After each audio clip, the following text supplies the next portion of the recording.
जय श्री राम। परम श्रद्धेय स्वामी जी के चरणों में कोटि कोटि नमन। परम श्रद्धेय श्री गोसाई जी के चरणों में कोटि कोटि नमन। अनंत कोटि ब्रह्मांड नायक परात्पर सर्वेश्वर प्रभु श्री रामचंद्र जी के चरणों में कोटि कोटि नमन। सभी प्रेमी भक्तों को मेरा बहुत बहुत प्यार, बहुत बहुत आशीर्वाद। श्री राम जय जय राम।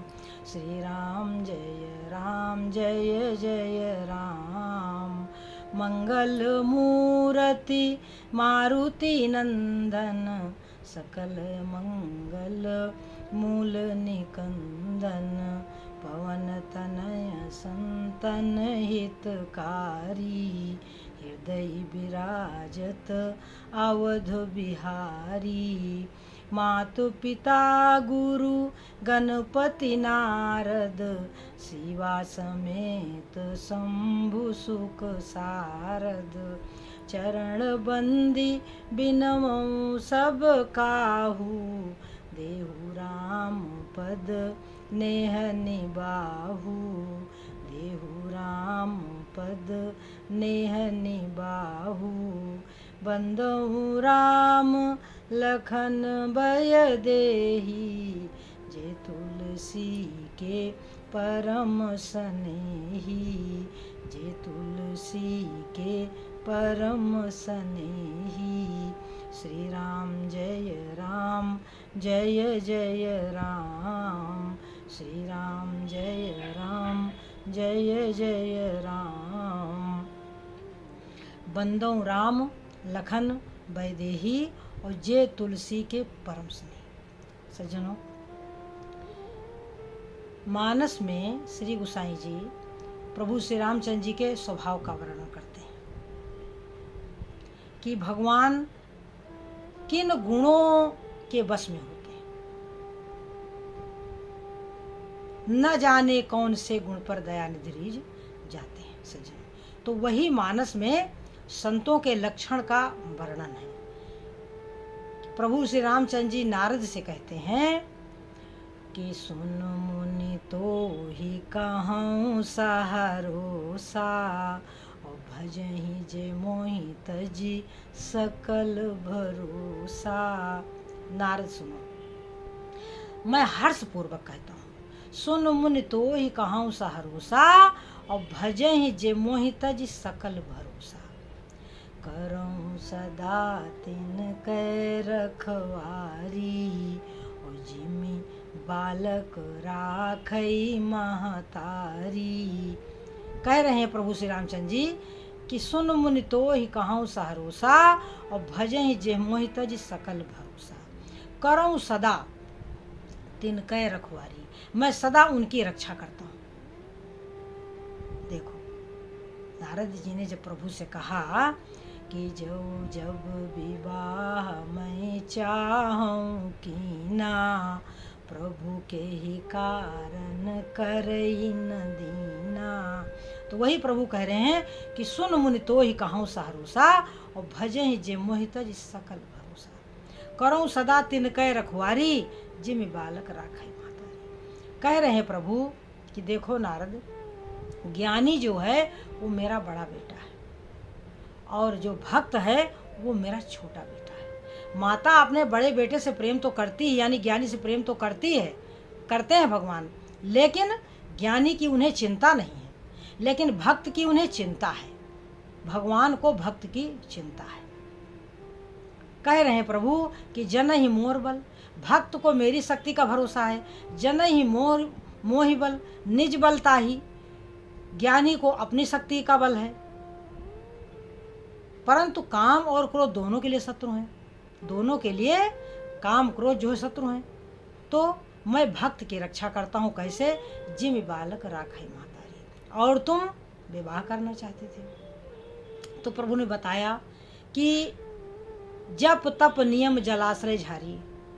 ये स्त्री जो है क्या करती हैं कि मोह रूपी वन को हरा करने के लिए सुन मुनि का पुराण सुरति संता, मोह विपिन कहूँ नारी बसंता। मोह रूपी वन को हरा करने के लिए स्त्रियां क्या होती हैं? बसंत ऋतु के समान होती हैं। जप तप नियम जलाश्रय झारी, ओहो ग्रसम सुख है सब नारी। यही स्थिति सज्जनों स्त्रियों के लिए पुरुषों की होती है। जो स्त्रियां ज्ञान शिरोमणि हैं, ज्ञानी हैं, भक्त हैं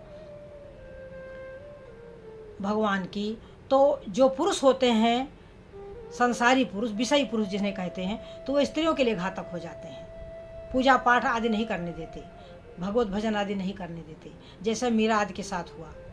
उन्हें कितना परेशान किया गया सज्जनों। और इसी तरीके से जो पुरुष होते हैं भगवान के भक्त जैसे नारद जी, तो उनके लिए स्त्रियां तिन्माह अति दारुण दुखद माया रूपी नारी। तो इसीलिए मैंने तुम्हारी रक्षा की थी। अब भगवान कहते, नारद जी कहते हैं प्रभु से कि कहु कवनियसि प्रभु कै रीति। कहो तो कैसा प्रभु का स्वभाव है कि सेवक पर ममताय प्रीति। अपने भक्त से उनको ममता होती है, मोह होता है और प्रेम होता है। कहु कवनियसि प्रभु कै रीति, और सेवक पर ममता और प्रीति। अब नारद प्रभु से कहते हैं कि प्रभु, नारद जी संतों के लक्षण सुनना चाहते हैं कि संतन के लक्षण रघुबीरा, और कहु नाथ भंजन भवभीरा। सज्जनों यही हमें जानना है कि वो कौन सा भाव है, वो कौन सा गुण है कि भगवान जिसके बस हो जाते हैं। कह रहे हैं कि सुन मुनि संतन के गुण कहूँ, जिनते मैं उनके बस रहूँ। देखिए, हम भगवान को चाहते हैं, परंतु हम ये नहीं जानते कि भगवान प्रसन्न कैसे होंगे।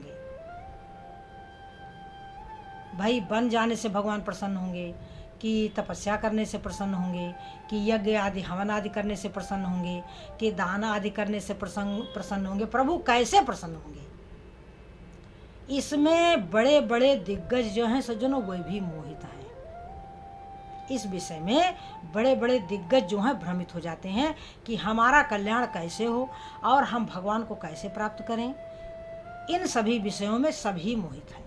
तो वही तुलसीदास जी ने पूरी रामचरितमानस में संतों के लक्षण बताए, सत्संग का गुणगान किया है कि जिसका कल्याण हुआ है उसका सत्संग से ही हुआ है। क्यों? सत्संग में संतों के लक्षण जगह जगह पर प्रस्तुत किए गए हैं। संतों के बारे में बताया गया कि संतों के कौन से गुण हैं और क्यों भगवान संतों के बस में रहते हैं। देखो, कह रहे हैं कि प्रबल प्रेम के पाले पढ़कर प्रभु को नियम बदलते देखा, और अपना मान टले टल जाए, भक्त का मान न टलते देखा। भगवान वो कौन सा गुण है जिस पर प्रभु रीझ जाते हैं? तो वही प्रभु बता रहे हैं कि सुन मुनि संतन के गुण कहूँ, और जिनते मैं उनके बस रहूं, जिससे मैं उनके बस में हो जाता हूँ। वो कौन सा गुण है? कह रहे हैं कि खट विकार जित अनघ अकामा। जो भक्त होते हैं भगवान के, जो संत होते हैं, 6 प्रकार के विकारों को जीते होते हैं। खट विकार, काम क्रोध मद लोभ अहंकार मत्सर। तो ये 6 प्रकार का जो अवगुण होता है उसको उनमें नहीं होता संतों में। खट विकार जित अनघ अकामा अचल, स्थिर उनका मन जो होता है वो स्थिर होता है। अकिंचन पवित्र होते हैं। अचल अकिंचन सुचि सुख धामा। तो भक्तों का जो हृदय होता है, भक्तों का जो मन होता है, वो सुख के धाम होते हैं, स्थिर होते हैं, पवित्र होते हैं। अचल अकिंचन सुचि सुख धामा, सुख के धाम होते हैं। अमित बोध, थोड़े में ही आपको सब कुछ बता देंगे। अमित बोध अनीह मित भोगी, वह उनके मन में भोग विलासिता नहीं होती। अमित बोध, थोड़े में अपनी बात को समझा देते हैं। अनीह, इच्छा रहित होते हैं। मित भोगी, यानी वो भोगों को बहुत थोड़ा सा भोगते हैं। कुल मिलाकर के उनके मन में भोग इच्छा होती नहीं है। उन्हें जो मिल जाता है वो उसी में प्रसन्न रहते हैं। देखो सज्जनों, थोड़ा सा विचार करें कि हमारा जो बालक हमसे कभी कुछ नहीं मांगता तो हम उसको ज़्यादा देने का प्रयास करते हैं, और जो दिन भर मांगता रहता है हम उससे कहते हैं कि चलो हटो, तुमको तो दिन भर कुछ ना कुछ चाहिए। ऐसा भाव साधारण व्यक्ति का होता है। यही चीज़ भगवान के पास भी है कि जो भक्त पवित्र होता है, जिसका मन स्थिर होता है, प्रसन्न होता है, जिसको कभी कुछ चाहिए नहीं, जो भगवान से कभी कुछ मांगता नहीं है और काम क्रोध मद लोभ अहंकार के चक्कर में नहीं पड़ता, सीधा सीधा वो भगवान का भजन करता है, जिसकी कोई इच्छा नहीं होती। अमित बोध अनीह मित भोगी, सत्य सार, सत्य ही जिसके लिए सार है। कभी कोविद जोगी, कभी होते हैं जानकार, होते हैं कोविद, भगवान के विषय में ही जानते हैं और भगवान के विषय में ही सबको बताते हैं। सत्य सार कवि कोविद जोगी, योगी होते हैं, यानी उनका मन भगवान में लगा होता है। सावधान होते हैं, मान नहीं चाहते। सावधान मानद मदहीना, उनके मन में मद नहीं होता, मान मद से रहित होते हैं, सावधान होते हैं। सावधान मानद मदहीना, धीर धर्म गति परम प्रवीणा, धर्मवान होते हैं, धैर्यवान होते हैं, धीर और धर्म के मार्ग पर चलने में बड़े धैर्य से धर्म के मार्ग पर चलते हैं। धीर धर्म गति परम प्रवीणा, बड़े चालाक होते हैं सज्जनों। और दंभ मान मद करहि न काऊ, उनके मन में दंभ नहीं होता, किसी को अपना दंभी स्वभाव नहीं होता उनका। दंभ मान मद करहि न काऊ, और भूल न देहि कुमार्ग पाऊ, भूल करके भी गलत मार्ग पर वो नहीं जाते। गुनागार, गुणों के घर होते हैं, गुनागार संसार दुख रहित विगत संदेह, तजि मम चरण सरोज प्रिय, तिन कहूँ देह न गेह। संतों का ना कोई शरीर होता है और ना कोई घर होता है। वो जो शरीर है वो भगवत भजन के लिए है, वो जो घर है उस घर में रह करके अपने कर्तव्य का पालन और भगवान की भक्ति के लिए ही संसार रूपी सागर में भगवान के भक्त आते हैं सज्जन। तो गुनागार, गुणों के घर होते हैं, गुनागार संसार दुख, संसार के दुखों से रहित होते हैं, संसार दुख रहित विगत संदेह, उनके मन में कोई संदेह नहीं होता। और तज मम चरण, भगवान के चरणों को छोड़ करके उनके पास ना कोई शरीर होता है और ना कोई घर होता है। शरीर भी भगवत भजन करने के लिए है और घर में भी बैठ करके भगवत भजन करना है। तज मम चरण सरोज प्रिय, तिन कहूँ देह न गेह। श्रद्धा क्षमा मयत्री दाया, उनके मन में श्रद्धा होती है, उनके मन में क्षमा होती है। श्रद्धा क्षमा मयत्री, एक क्षण में मित्रता कर लेते हैं और सब पर दया करते हैं। ये सब गुण संतों के हैं।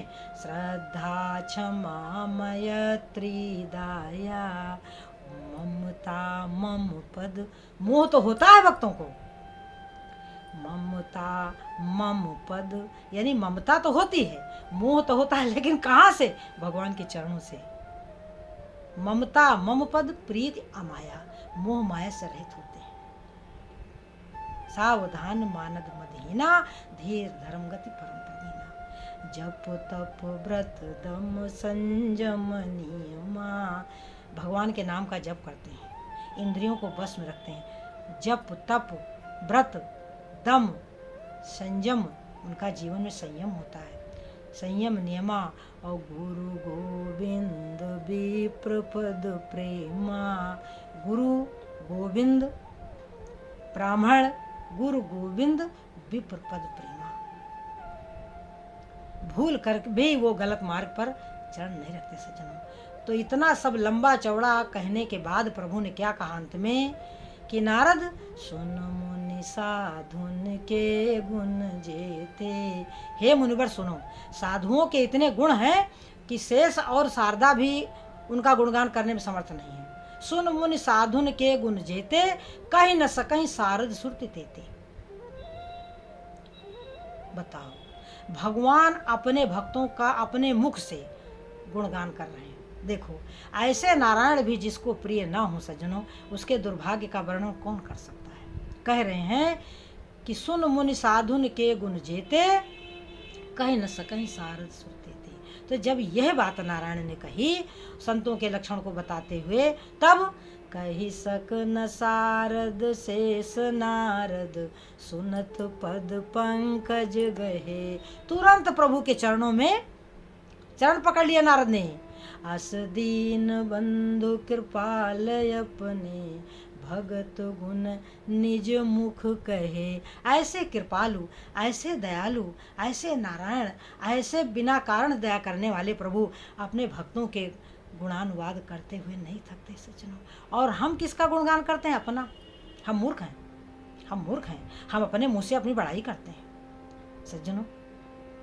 भगवान भक्तों के गुणगान करते हैं और हम क्या करते हैं? हम मूर्ख हैं ना, तो हम अपने मुंह से अपनी बड़ाई करते हैं सज्जनों। तो यह भूल सज्जनों ना करें, भगवान का गुणगान करें, भगवान से प्रेम करें। नारद ने प्रभु के चरण पकड़ लिए। सिरुनाई बारही बार चरणनि ब्रह्मपुर नारद गए। ते धन्य तुलसीदास आस बिहाई जे हरि रंग रये। वह लोग धन्य हैं सज्जनों, वह जीव धन्य है जो संसार से आशा नहीं रखते। ते धन्य तुलसीदास आस बिहाय, सारी आशाओं को त्याग देते हैं, हरि रंग रहे, भगवान के रंग में जो रंग जाते हैं। तो सज्जनों, यही हमारा परम सौभाग्य है कि हम प्रभु को जानें, प्रभु को समझें, प्रभु को पाएं। यही हमारा परम सौभाग्य है। और हम भगवान को भूल जाएं और हम अधर्म के मार्ग पर चलें, यही हमारा दुर्भाग्य है। भगवान की याद आए, यही हमारी संपत्ति है, और भगवान हमें भूल जाए, यही हमारे लिए विपत्ति है। हनुमान जी ने कहा कि कहा हनुमंत विपत्ति प्रभु सोई, जब तब सुमिरन भजन न होई। तो भगवान का भजन होता है तो समझो हमारा जीवन सुखमय है, और यदि भगवत भजन नहीं होता तो भाई फिर तो आगे दुख ही दुख है। अपने नारायण को, अपने स्वामी को, अपने प्राणों को, अपने राम को यदि हम भूल जाएंगे तो फिर हमारा इस दुनिया में कौन रखवाला है सज्जनों? हमारी देखभाल कौन करेगा? हमारा जीवन कैसे सफल होगा सज्जनों? इसलिए धन दौलत रुपए पैसे के मोह को त्याग करके हमें भगवान के चरणों से मोह करना चाहिए। बाकी हम संसार में रहें, भगवान ने हमारे लिए संसार को बनाया है, भगवान ने हमको संसार में भेजा है अपना कल्याण करने के लिए सज्जनों। और वही मानव जीवन पा करके यदि हम कल्याण के पथ पर न चलें तो फिर इसका कौन जिम्मेदार है? हमारे पास मानव शरीर है, हमारे पास संतों के वचन हैं, और हम उनको न सुने, उस तरफ ध्यान न दें, तो फिर इसमें किसका दोष है? फिर तो आगे हमको रोना ही पड़ेगा सज्जनों। भगवान को भूल करके, धर्म को भूल करके यदि प्रभु को भूल जाएंगे सज्जनों, तो फिर हम दिशाहीन हो जाएंगे। फिर हमें कब क्या करना है ये हमको नहीं समझ में आएगा, पता ही नहीं चलेगा कि हम गलती कर रहे हैं। हम बोएंगे दुख, लेकिन हम समझ नहीं पाएंगे, और भगवान हमको दिशा देते रहेंगे। ये शरीर रूपी रथ पर यदि ईश्वर भजन रहेगा तो ईश भजन सारथी सुजाना, और बिरति चर्म संतोष के पाना। तो सज्जनों, इस प्रकार से भगवान का भजन करें, भगवान का ध्यान करें, भगवान के नाम का जप करें, और भगवान को कभी भूलें नहीं। क्यों? क्योंकि हमारा जो जन्म है, जीवन है, वो बेकार न जाए सज्जनों। जय श्री राम।